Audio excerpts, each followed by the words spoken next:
see their cell phones, please don't take that that they're checking their emails. But generally they're looking at all of their research. All right. Mr. Sullivan, please. Thank you, Your Honor. Now, Professor Foley, you agree that Gawker had a right to write about the sex tape, right? A right? Yes, sir. You agree with that, don't you? Sure. Sure. And they had a right to do so even if the language they used, in your eyes or in anyone's eyes, was coarse or graphic, right? It was coarse and graphic. And they had a right to use that language if, in their judgment, they saw fit, right? Yes. Okay. I take it from what you were telling us yesterday, in your judgment, in your expert opinion, that Gawker article did not comply with the SPJ code, did it? Not by my standards. No, sir. And back in the day, when you were editing the St. Petersburg Times, you would never have published it, would you? I can't imagine it. Can't imagine. All right. Now, we're going to shift our focus and just touch on your first involvement in this case. All right. We'll talk about how you came to serve as an expert for the plaintiff in this case. All right. Yes. Okay. You were first contacted about this case by Mr. Harder's colleague, Sarah Lupin, weren't you? That is correct. Okay. And in fact, you received a telephone call from Ms. Lupin, didn't you? I did. And the purpose of the call was to discuss the possibility of you serving as an expert witness in this case, correct? That's correct. Okay. Now, you spoke with her for about between 20 and 30 minutes, didn't you? That sounds right. I don't recall exactly. Okay. Would it help to look at your deposition to refresh your recollection? Or? As I say, it sounds correct. Okay. All right, fair enough. At the conclusion of that call, you agreed to undertake the assignment, didn't you? I agreed to discuss it, yes. I don't believe I was hired at that time, no. But I did say that I was willing to do it. My question was, at the conclusion of that call, you agreed to undertake the assignment, right? Sure. I said I would do it, but I had not yet met with Mr. Harder. I see. You agreed to serve as the plaintiff's expert in this case, right? Yes. Yeah. And at that point in time, you had not read the challenge post, had you? I don't believe so. No. And you had not reviewed the video excerpt that Gawker posted online, had you? No. No. So you agreed to serve as plaintiff's expert and provide an opinion in these proceedings before you'd even seen the challenge publication, correct? Correct? I knew that I was going to do research before I formulated any opinion, but I agreed to talk about it, certainly. You agreed to be their expert, and Ms. Lupin didn't send you any of these materials in advance before that call, did she? I can't recall. No, well, you can. Because she called you. Didn't you explain to me in your deposition that she called you because you had been recommended to her by a colleague? So for you, that call came out of the blue, right?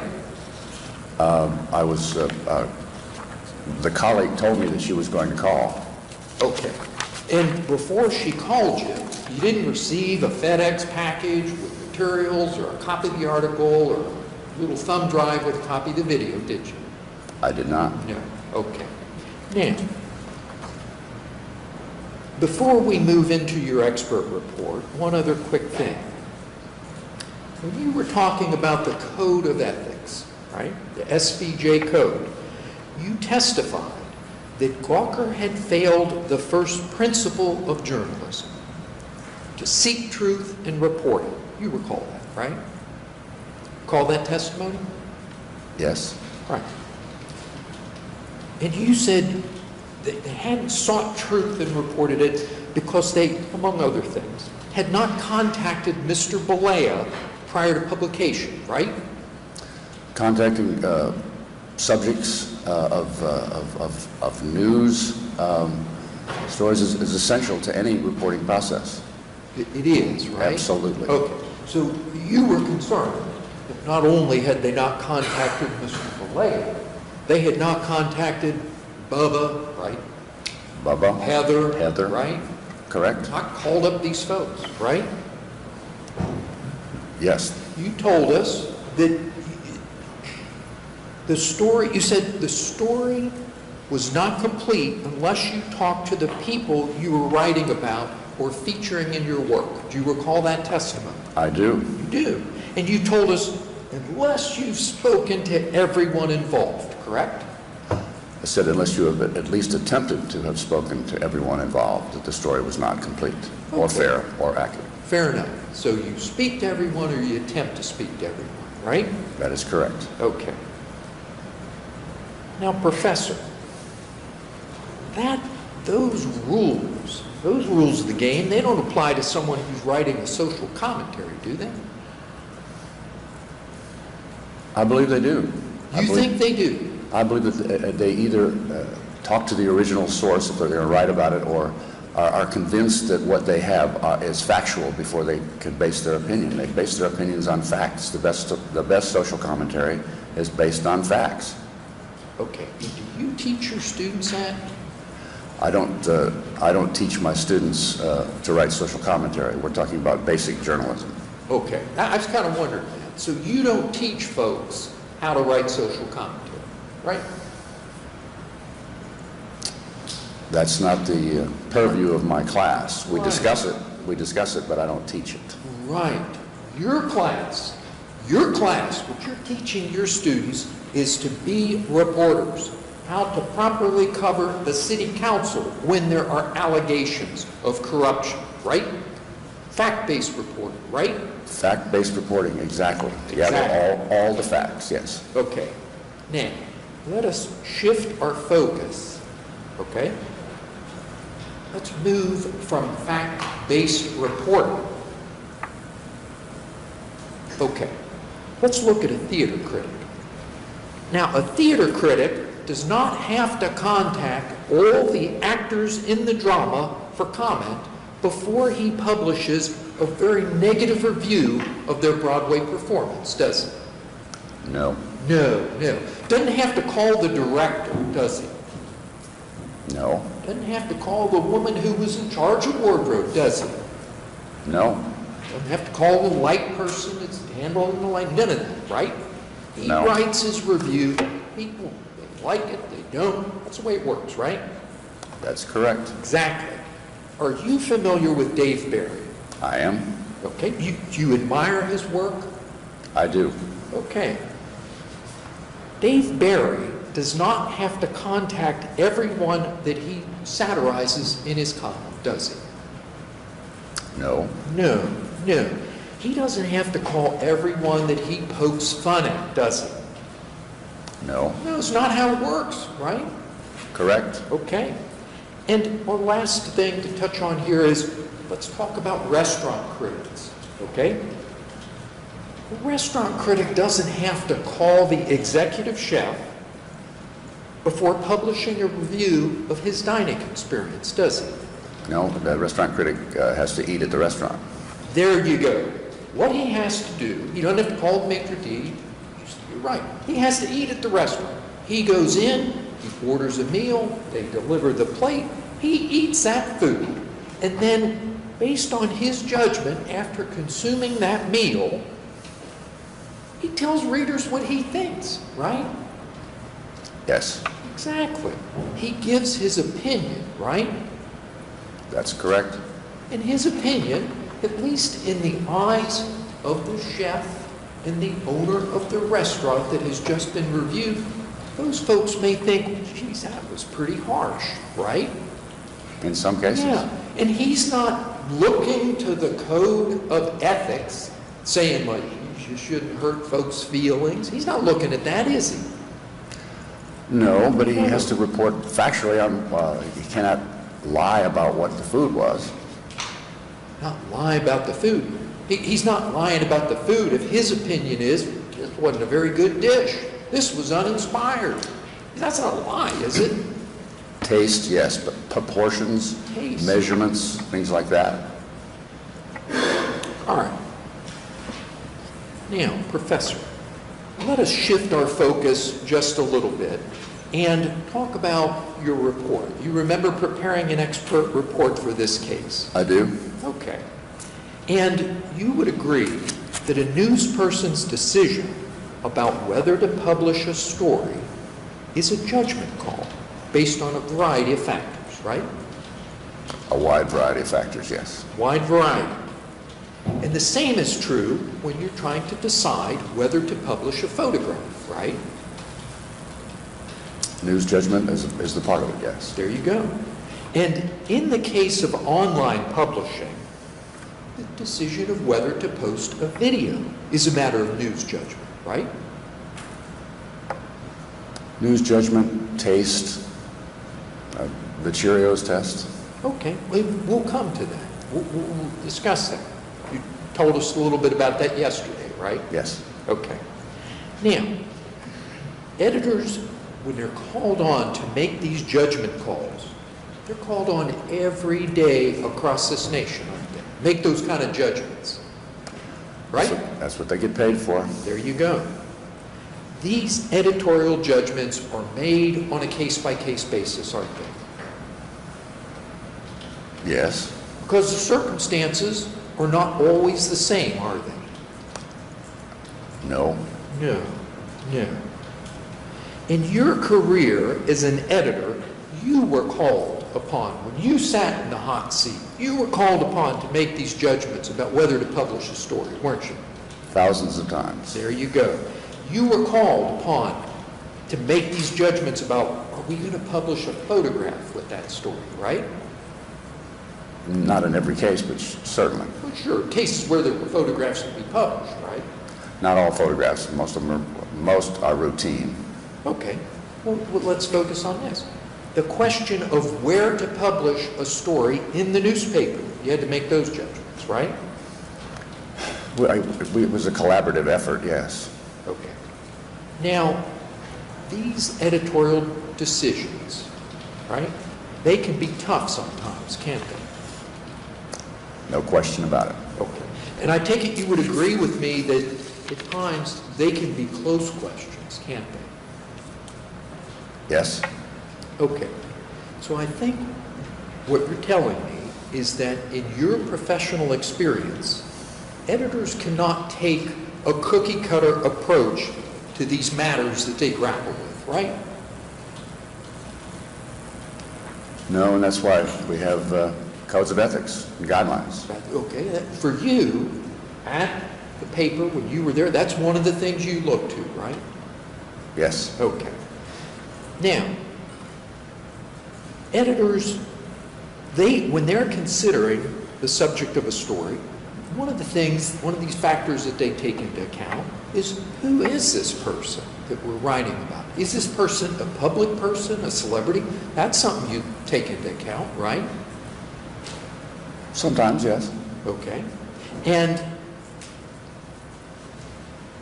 one of the factors an editor might consider when deciding to publish a story or a photo, you take that into account. Like, are they a celebrity? Are they just a normal person? Fella next door, right? Well, I think it depends on the circumstances of the story. It really would depend on the circumstances of the story. Is a photo necessary? Is this particular photo necessary? Okay. Now, when you were tasked to serve as an expert and you were forming your opinion in this case, Mr. Belea's celebrity status was one of the factors that you considered, wasn't it?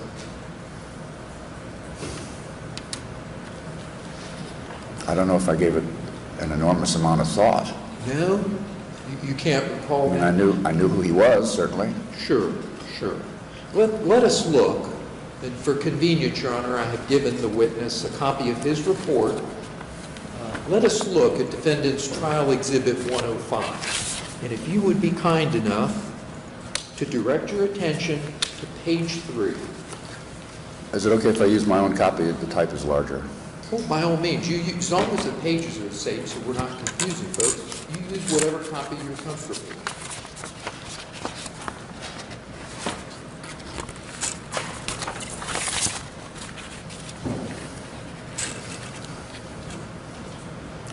Are you with me there? I believe. Okay, super. If you would look, then you see about a third of the way down the page, you have a bold heading that says News Values. Do you see that? I do. Okay. Now, look please at the first sentence under that. You see that? It says, well, you ask a question. You say, is it news that a sex video involving a famous professional wrestler exists? Do you see that? Yes. Okay. And you conclude that the fact that a video actually exists is probably news. You see that? I do. Okay. Now, so you based your opinion in part, as you state in your report. See the next sentence? Quote, he is a celebrity after all. Do you see that? I do. Okay. So you based your opinion, you shared with all of us, in part on the fact that he is a celebrity, right? Yes. Okay. Would it be fair to say that the balance is more likely to tip in favor of being news if the subject of the story is a celebrity? I'm sure there are many sex videos that exist out there not involving celebrities that no one would be interested in. So. Okay, well, that's fair. Professor, you know that Bubba the Love Sponge, you know who he is, right? I've heard of him, yes. Okay, he's got a radio show here in the community. Based on sitting here with us in the trial thus far, I take it you know he's a pretty well-known figure? Yes. Okay. Did you gather from what you heard around here he's a local celebrity, right? He's as infamous as he is famous, yes. Okay. All right, that's a fair description. Folks probably agree with that. And I take it kind of what you're telling me from that is he's a controversial figure. I don't think there's any question about that. Okay. Got another thing we agree on. If you would be kind enough to look at the second question you posed, right after where we were reading a moment ago. And you with me there? Yes. Okay. And you say, is it news that the ex-wife of the wrestler's friend also is on the tape? Do you see that? I do. Now, Professor, let me ask you something. She, and this refers to Heather Clem, right? Yes. Okay. She is a little more than just on the tape, right? I'm not sure I understand the question. Well, I mean, it isn't like she comes in passing, right? Like she's one of the participants, as you understand it? Yes. Yeah, okay. And now, in your report, when you referred to the wrestler's friend, you're referring to Bubba the Love Sponge, right? Yes. Yeah. And you understood that Bubba the Love Sponge was Mr. Belea's best friend, wasn't he? Yes. Okay. Now, one other thing. When you refer to the ex-wife of the wrestler's friend, you're aware that at the time of these events, she was still married to Bubba, right? I am aware of that, Okay. yes. Now, and just as you did with the first question you asked yourself, you answered this second question yes as well, didn't you? The second question being Yeah. the ex-wife or the ex-wife of wrestler, yes. Yeah, exactly. You answered that question yes, right? Yes. Okay. So in your judgment, your opinion,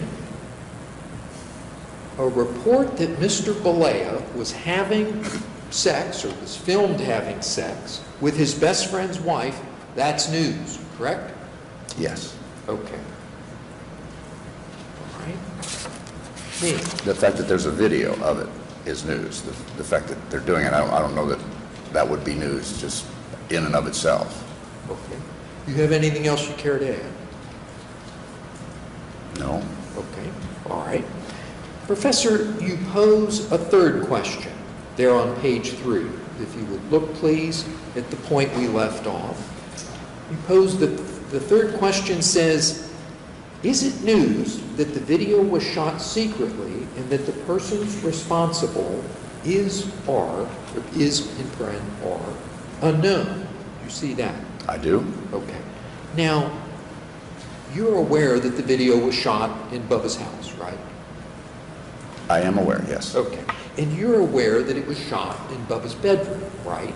I am. Okay. And you're aware that Bubba, for his part, was present toward the beginning of the sexual encounter between his wife and Mr. Balea, right? I am now. Well, I watched the tape, and there is a voice there, yes. right. You told me at your deposition you saw that on tape. Yes. Yeah, right. And it was your understanding that Bubba, in fact, right, he speaks to the folks as they're engaged in this sexual encounter, right? Yes.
Thank you, Your Honor. Professor Foley, in doing your work to come here and present this testimony, give your expert opinion, among the things that you reviewed to formulate your opinion, right, you reviewed what was posted online by the folks at Gawker, didn't you? I'm sorry. More specific. Yeah. minute and 41 seconds of video excerpts from the sex tape. You reviewed them. As part of my job. Yeah, here, part of your job. I did watch it. Did you also review the full 30-minute sex tape that was sent to Gawker? I did not. You didn't? No. Did you ask to review that? I believe I asked if I should. Well, you're the expert. Who'd you ask if you should? The people who hired me. Weren't you exercising independent judgment on what you needed to deliver a proper opinion in this case? I saw the minute and 41 seconds. Enough for you, That was right? published. That was, More than enough. yes. Okay. Now, talk about the editorial decisions that Gawker made, but you didn't go and look at the material they had to see what you might learn from it. No. No? I watched the tape. You watched, that's my question to you. You watched the excerpts. You didn't watch the full tape. That is correct. Okay. All right. Now, one last thing. You understand, I take it, sitting here with the rest of us, that Bubba was responsible. He's the fellow who made the sex tape, right? I do. Okay. All right. Now, let us go to one of the things you talked about with us yesterday. And you got a whole section in your report about the so-called Cheerios test. All right? You say, if you would like, if you would please, turn to the bottom of page 4. You see that? Give me a minute. The pages aren't exactly the same because the type is larger, but I will find it. Okay. I can help you. Would you like me to count it down? Sure. The 14-point type as opposed to... See here, this is at the bottom of 4. The newsrooms across the country. Okay. I'm sorry.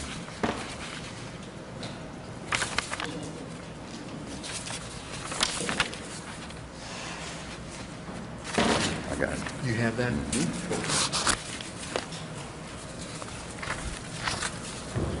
Sorry. No problem. I understand you're working off a different version, a different typeface. If you need a moment to find something, you just let me know. Thank you. Okay. Now, we're on the Cheerios test. You explained that editors use the Cheerios test to consider how readers will react to a story or a photo first thing in the morning, right? I said that this varies from newsroom to newsroom. In the Times, we call it the Cheerios test. And other editors I know often will use the same thing, the same standard. Right. And the concept, when this came into use, the concept was you were trying to kind of deal with how would it play for readers eating breakfast, right? That was the concept that we used, yes. Yeah, and you were concerned that readers might be offended if confronted with particularly gruesome photographs in their newspaper, right? Yes. Okay. Now, the Cheerios test is an exercise in editorial judgment, isn't it? Yes, It's an editorial calculation, right? that is correct. And the answer is going to vary from publication to publication, right? Yes. Okay. And if you look on my copy, it's the carryover on to 5, you explain in your report that the standard varies from publication to publication and from editor to editor. Do you see that? Yes. Okay. Now, it also varies from audience to audience, doesn't it?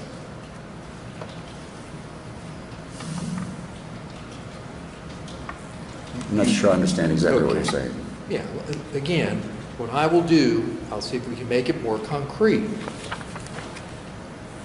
What an editor does, what an editor has to do, is he has to consider his audience, right? Yes. Okay. That's the heart of the Cheerios test, isn't it? You're being mindful of your audience, right? An editor is always mindful of the audience. Absolutely. So what you have to do is you have to take into account the sensibilities of your readers, don't you? A good editor does exactly that. Good editor does that, right? Okay. So that would mean that the editor of Playboy has a different audience to consider than the editor of Family Circle, right? I suppose, yes. Yeah, one would think. You would agree that editors of each are likely to come up with different answers to the same question, right? Depending on the focus of their publication, yes. There you go. So can I put a photograph of a naked woman on the cover of my publication? Or can I put the words sex toys on the cover of my publication? You got to look again at the sensibilities of your readers, right? I'm not sure what the question is. Okay, maybe let me see if we can make this more concrete. Back in the day, when Hugh Hefner put photographs of naked women in his magazine, he wasn't an irresponsible publisher, was he?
Yes, ma'am. Thank you.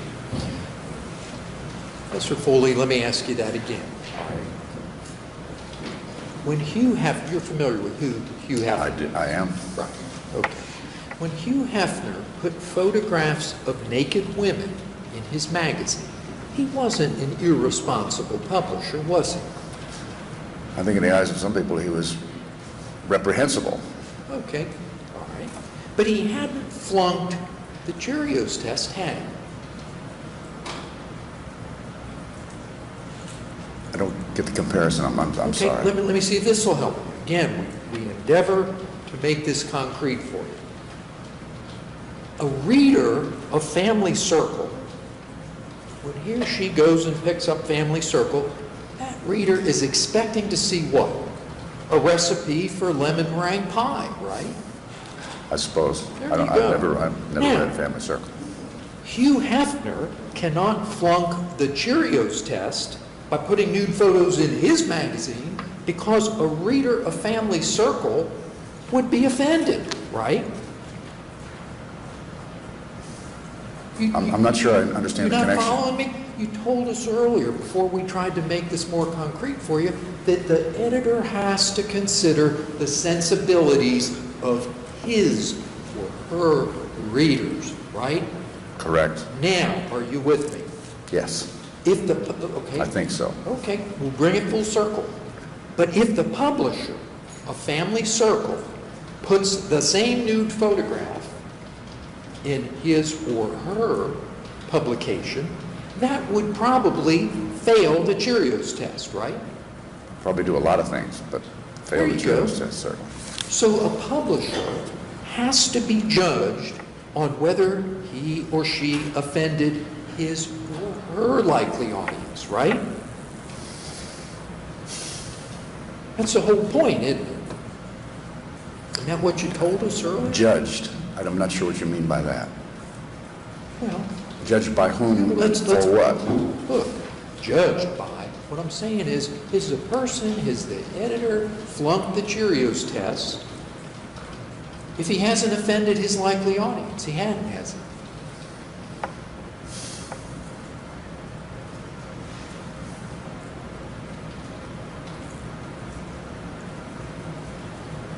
I'm still not sure I understand. You're not sure you understand.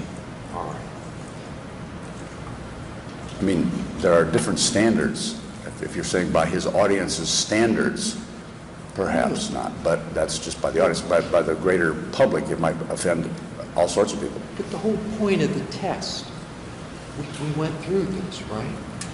When you were at the St. Petersburg Times, you were mindful of what your readers were expecting, right?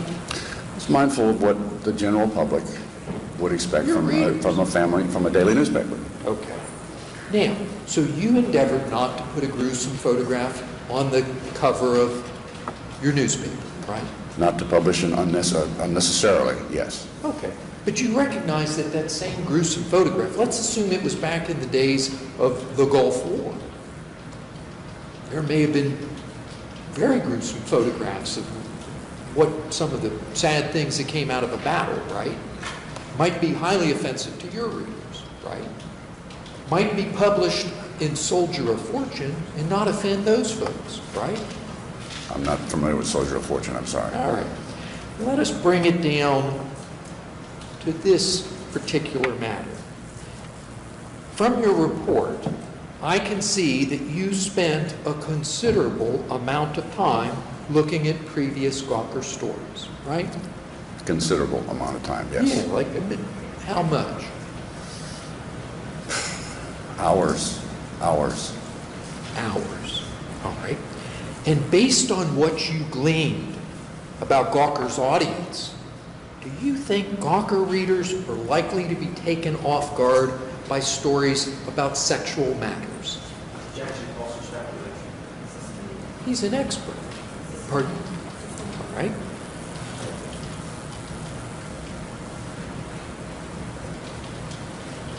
Professor,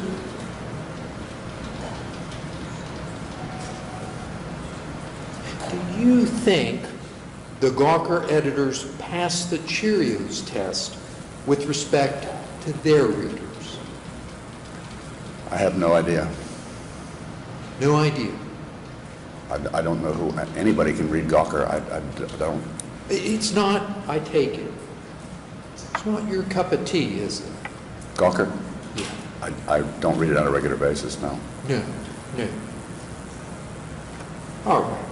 Would you agree that the sensibilities of the American reader has changed over time?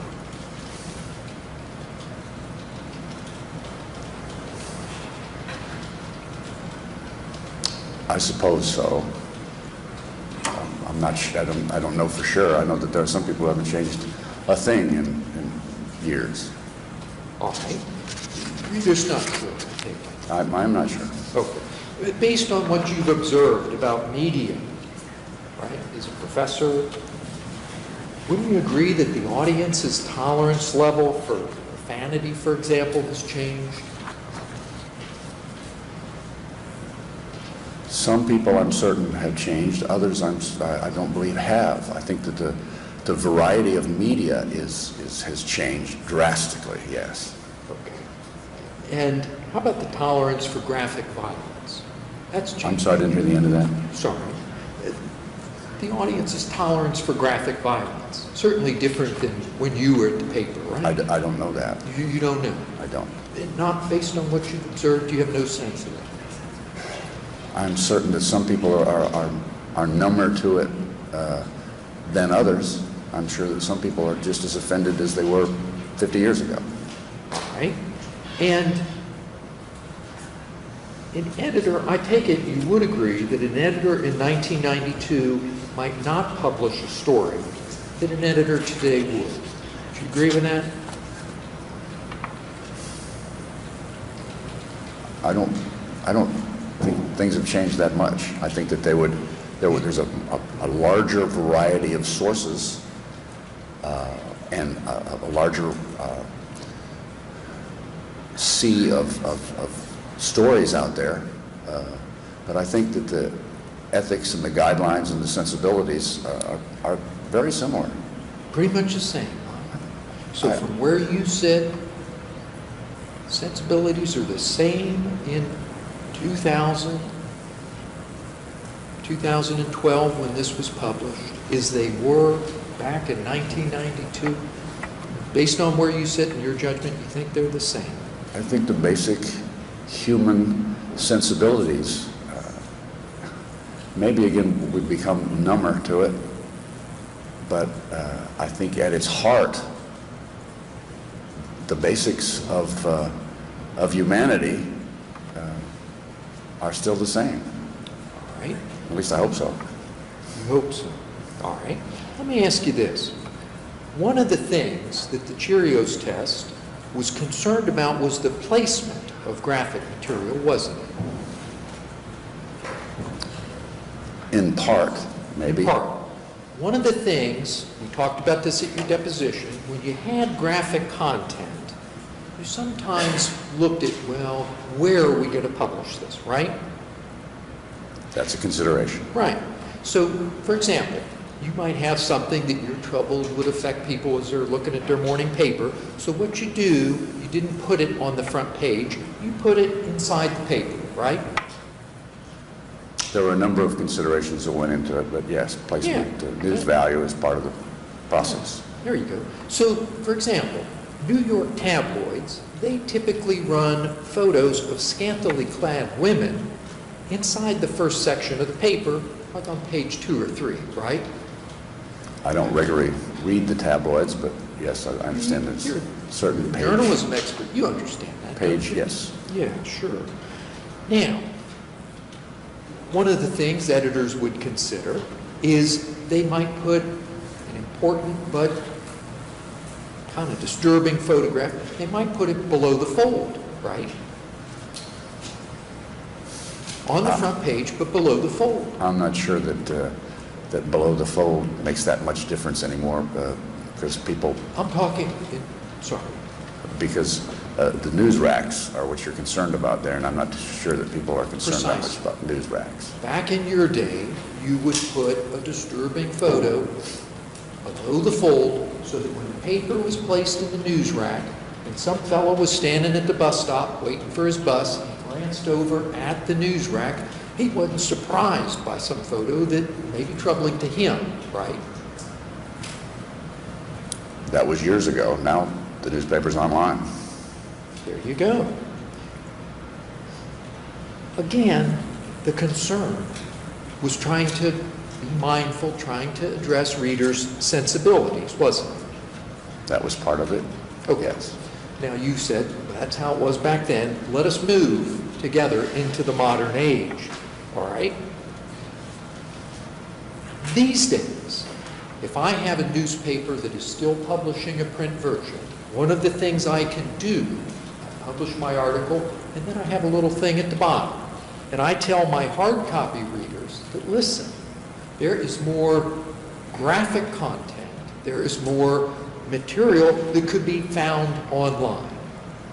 Right? You've seen that. There are online components to many stories, yes, online. Right. Yes, absolutely. Right. So the newspaper, give the folks their paper copy, you say if you want more content, you go online, right?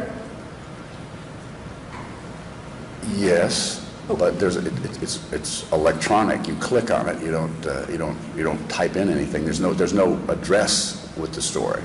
Exactly. The publisher, let's talk about the publisher and his concern for his online readers. The publisher, so that a reader doesn't come upon this material inadvertently, the publisher can embed a link in his online story, right? Yes. Yeah, and the way it works is then the reader says like, and the reader then must click on that link, right? In your scenario, yes. Yeah, and the editor can also affix a warning or an advisory to the link, right? Certainly, they can do whatever they want. It's their publication. Okay.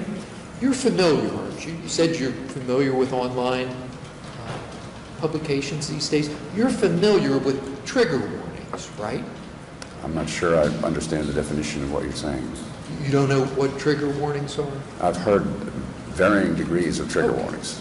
For example, there were news sites that published, we talked about this in your deposition, remember the thing where you felt no newspaper would have published the beheadings, those ISIS beheadings, right?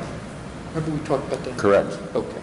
But there were online folks that said, listen, if you feel it, you need to see that, or you want to see that, you can click here, and it will take you to a video of that horrible online, that horrible beheading. Remember that?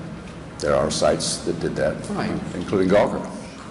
Fox News said, look, the reason we're doing this, the reason we're publishing this is so that people can understand the full impact, the full horror of what it is we're fighting, right? I believe you informed me of that, yes. Yes, sir. Now, but folks don't just go on a news site, whoa, something very disturbing like that pops up. That's the trigger warning. You tell folks, you want to see this, you click here. And they make their decision, right? I could not generalize that. You're speaking, in extremely general terms. I think it would depend on the news site. It would depend on all sorts of factors. Okay. You can't generalize. Let's bring it down to this instance here. You indicated you've seen a lot of articles, materials that have been published on the Gawker site, right? On the Gawker sites, yes. Okay. And you are familiar, we've talked about it here, you are familiar with the concept of NSFW, right? I have become so, yes. Okay. Not safe for work, right? Correct. Okay. And you understand that that gives readers a heads up that there may be nudity or there may be explicit sexual content, right? I believe so, yes. Okay. And then the reader decides, I want to see that, I don't want to see that, but they click on it to get there, don't they? I believe so, yes. Okay.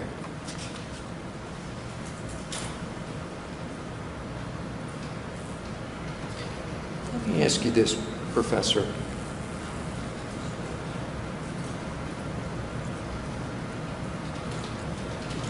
With these kind of devices, trigger warnings, you have to click on it for you, it's displayed for you. Isn't the whole notion of the Cheerios test pretty much obsolete in the current world? I think just the opposite. I do? think the fact that you are putting this warning, you're saying, ladies and gentlemen, you may be offended by this, but we're going to publish it anyway. But here's the deal. You allow the person who goes to the site to decide for himself or herself whether they want to see it, right?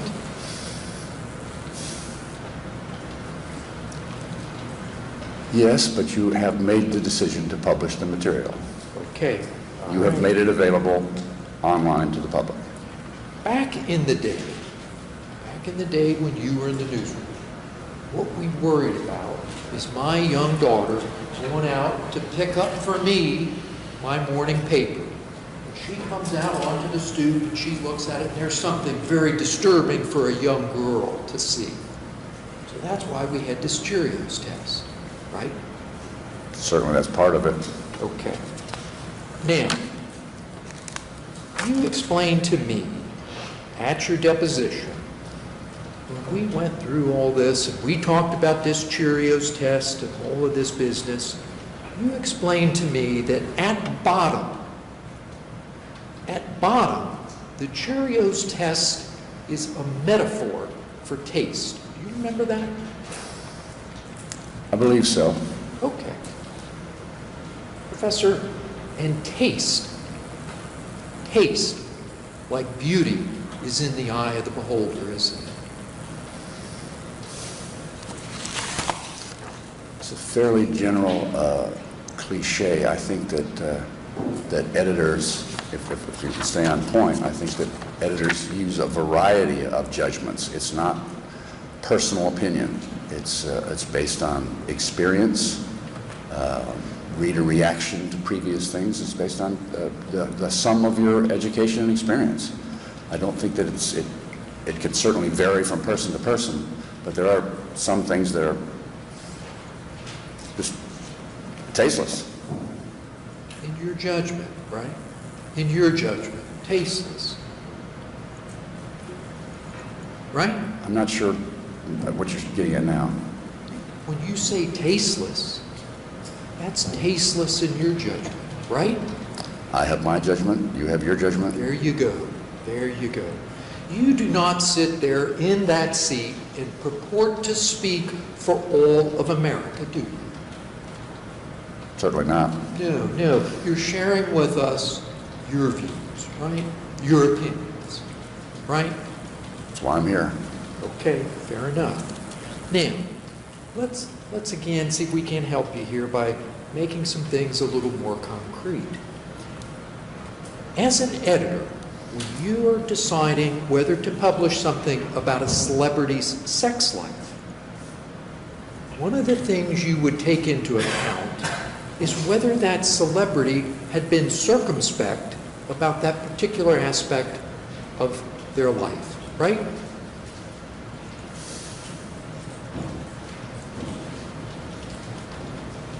That would be a factor, I suppose. Yeah, that's what I'm saying. I'm not saying that's the only factor. I'm saying that would be a factor, right? It would be one factor. One factor. Okay. You know, I think you know, who Madonna is, right? I do. Okay. You would agree that Madonna has cultivated a very sexual public persona, right? She wrote a book about it. There you go. She's gone out wearing revealing clothing, right? Yes. Yeah, sure. Goes on stage, wears revealing outfits. You remember this? She French kissed Britney Spears at the MTV award show. You remember that? I didn't see it, but I heard about it, yes. You heard about it. It was out there, big news. And as you mentioned, she published a book of erotic photographs, right? I believe so. Yeah. And in her book, she chose to put photographs of her performing all manner of sexual acts, didn't she? I've not read it. I've not looked at it. You don't so. own a copy, but you heard about it, right? I've read about it, sure. Okay, all right. Now, an editor considering whether to publish a revealing photograph of Madonna could properly take into account that Madonna, for her part, had long cultivated a very risque sexual persona, right?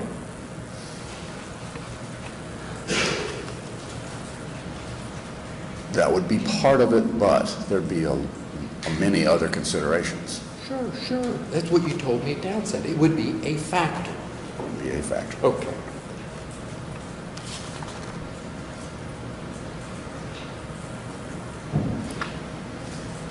Now,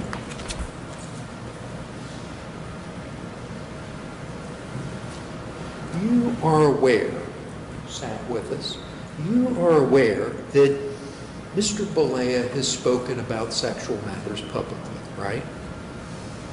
He has. He's spoken about his private sex life on the public airways, right?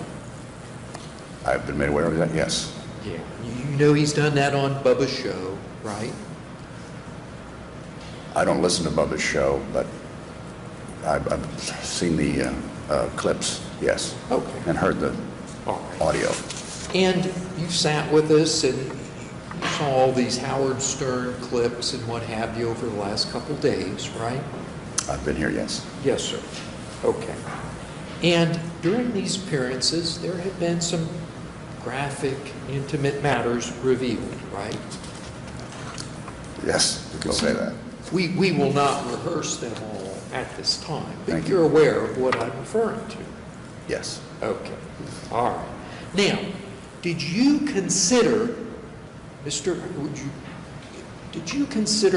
Balea's public disclosures about his sex life when you were forming your opinion that Gawker's post violated the privacy of Terry Balea?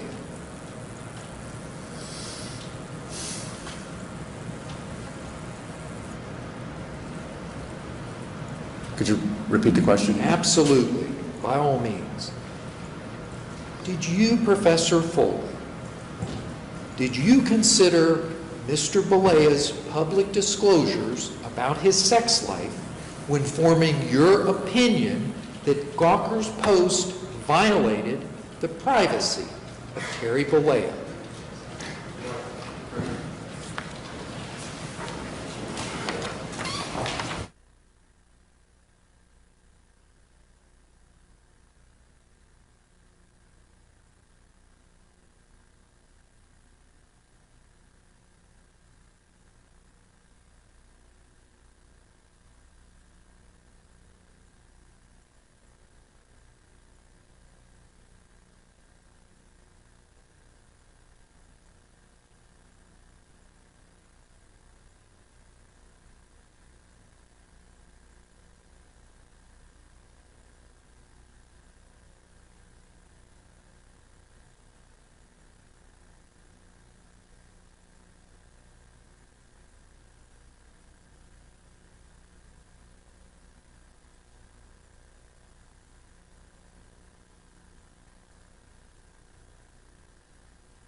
Your Honor. Professor, did you consider Mr. Hogan's public disclosures about his sex life when crafting your opinion that Gawker's post was intrusive? I did consider it, and I didn't find it relevant. Oh, you considered it. Can you please show me in your report, can you point out where you considered the prior public disclosures about Mr. Vallejo? If you can give me the page. I don't believe it's in my report. It's not in your report, right? As I said, I didn't think it was relevant. Yeah, okay. But you're telling us now, you prepared this, how long is it? You prepared this 15-page report with exhibits, and it's not in there. You told us about all manner of things you thought about, didn't you? Right? Yes. But this is not among them. But you're telling us now, well, Mr. Sullivan, it is one of the things that I considered, right? And I disregarded it, yes. I see. All right. Fair enough. Professor Foley, in your view, does a person diminish his privacy interests as to part of his life by speaking about it openly to the media?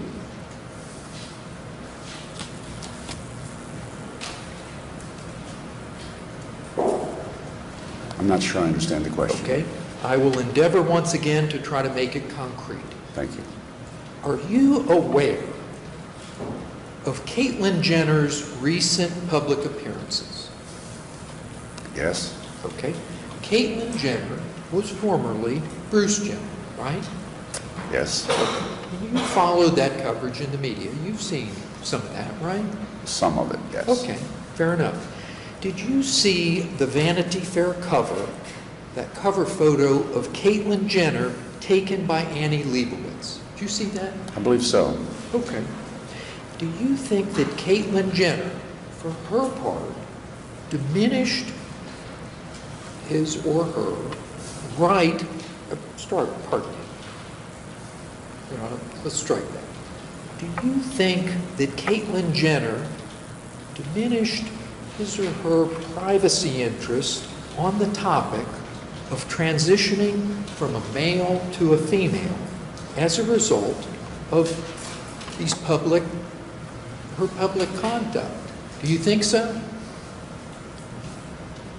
I think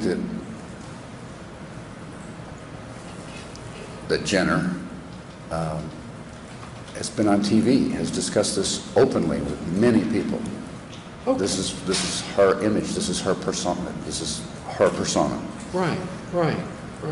And you, as an editor, if you were making a judgment, you would take that into account, I take it, In what context?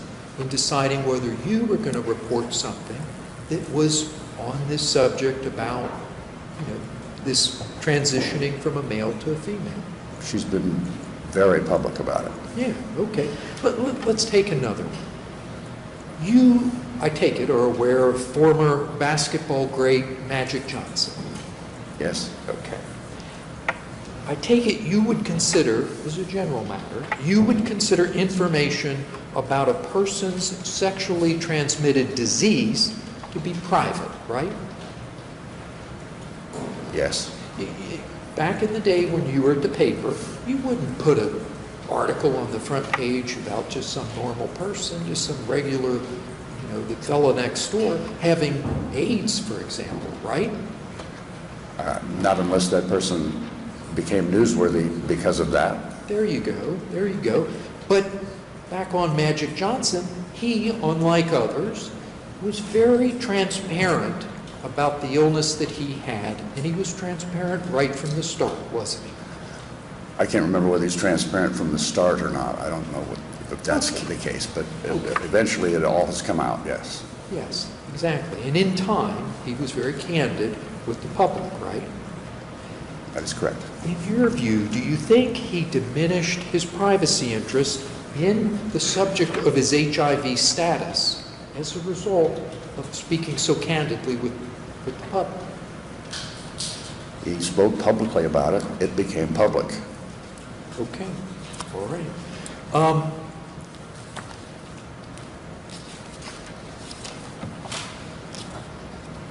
Okay. We are going to shift our focus once again. And I will ask you to look, please, at Defendant's Exhibit 112, which is a column published in the St. Petersburg Times entitled Demi Moore Cover Photo Had People Talking. You're familiar with that article, right? Or it's not an article. I am. Right.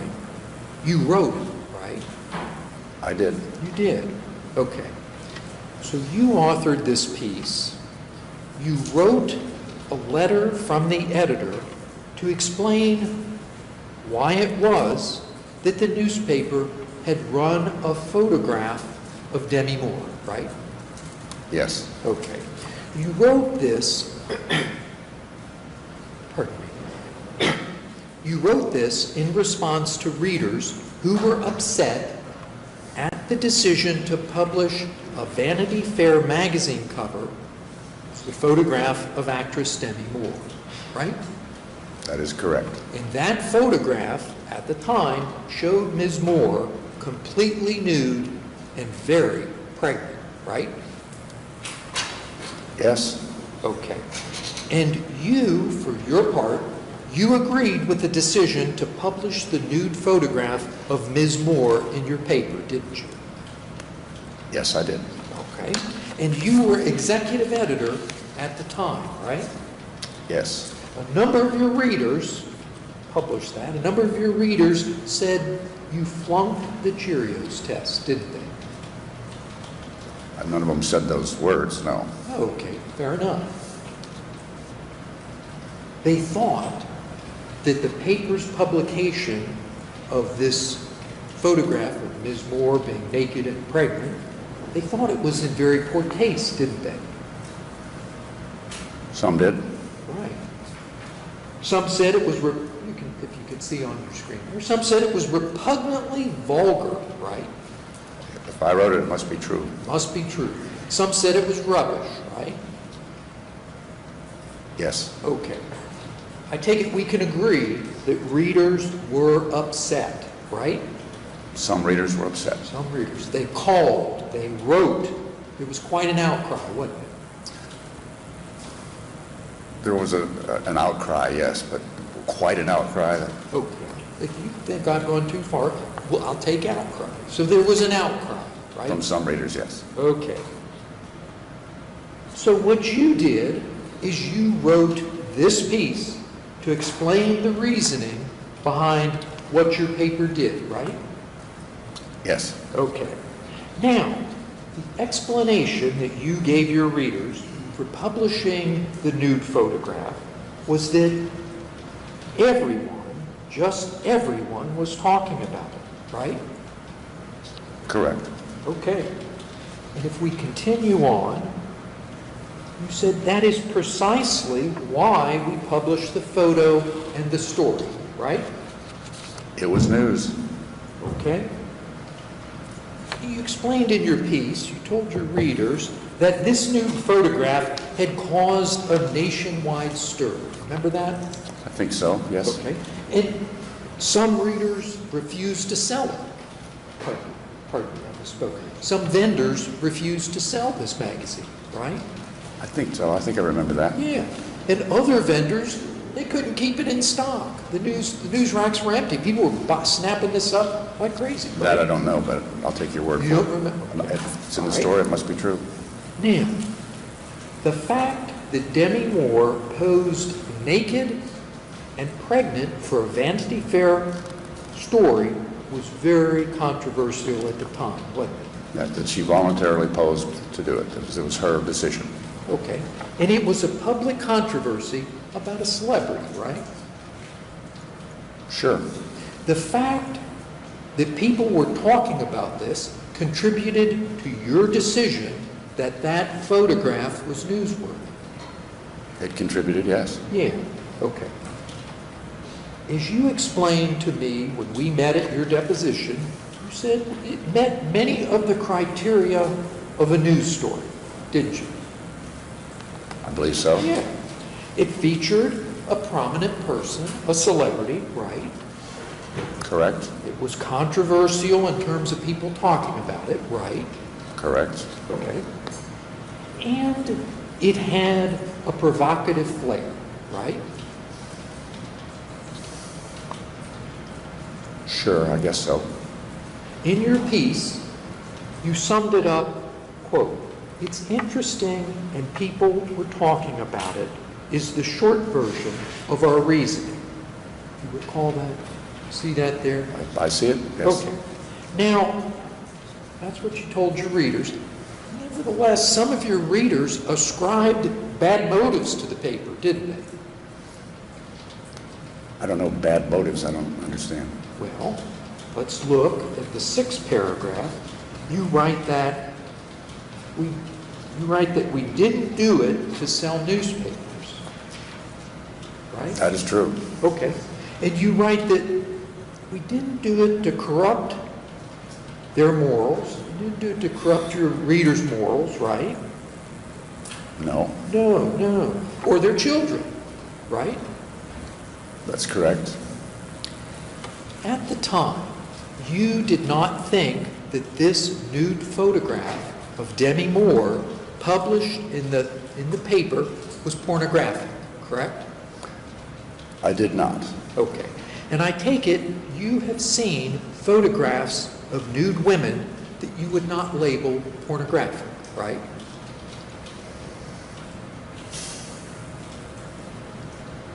Some photographs of nude women are art. I mean, Right. I mean, let us be plain. Nude photography is not synonymous with pornography, is it, Professor? no, and I think this is a case in point. All right. Now, going back to your piece and the public, just so we're clear, the article that you wrote, your explanation to your readers, has a little segment. If we could pull up the original article. Okay, if you could bring that up just a little. You published only, in your article to your readers, your explanation, you published only a little bit of the cover of Vanity Fair, right? Just a headshot, yes. Yeah, okay. Now, but the paper, the newspaper itself, republished the whole photograph, didn't it? The whole nude photograph. I believe it was inside the feature section, yes. Oh, fair enough. But you did publish the whole photograph. We published the cover of Vanity Fair, yes. Okay, great. Now, let me ask you this. Couldn't you have reported the story about this public controversy surrounding a pregnant Demi Moore posing nude on the cover of Vanity Fair without yourself publishing the photograph in your newspaper? Sure.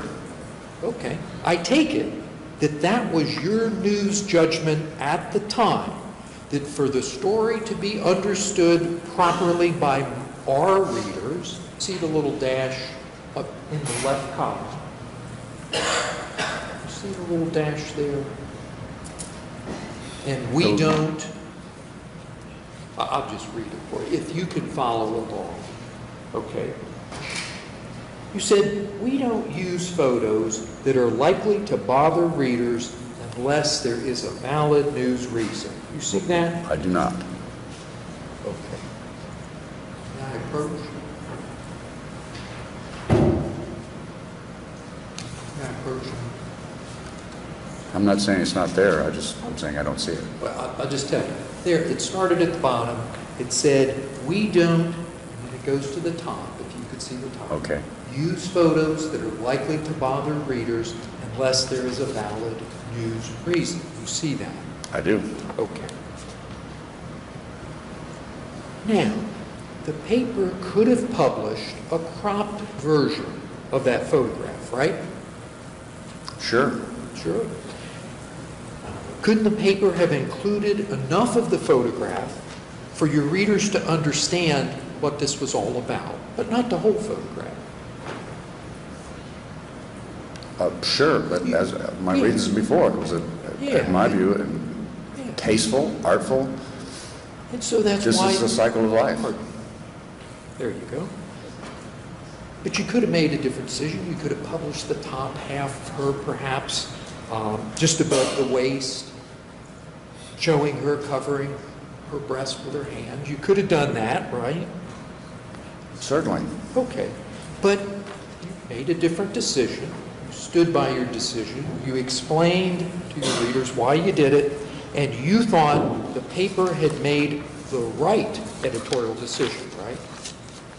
Yes. And you continued to think that you made the right decision even after you heard from angry readers, correct? Yes. Okay.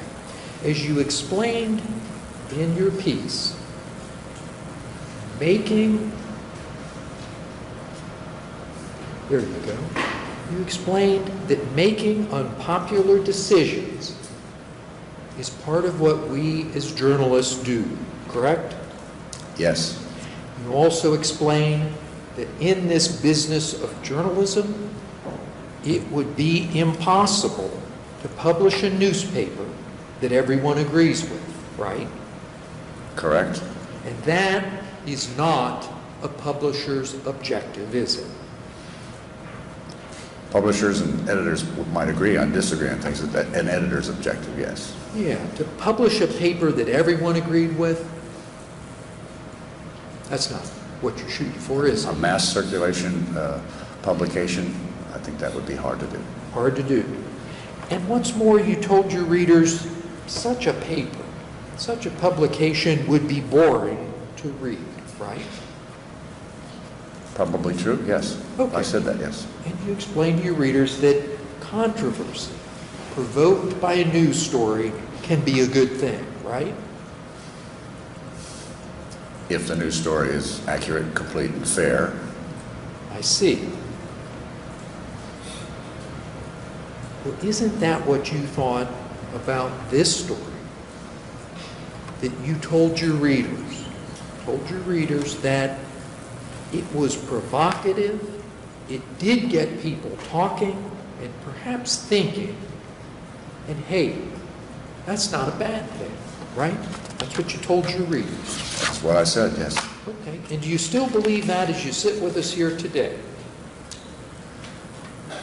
I believe that any time that you can get people thinking and weighing things and being interested in the world, I think that's a very good thing, yes. All right.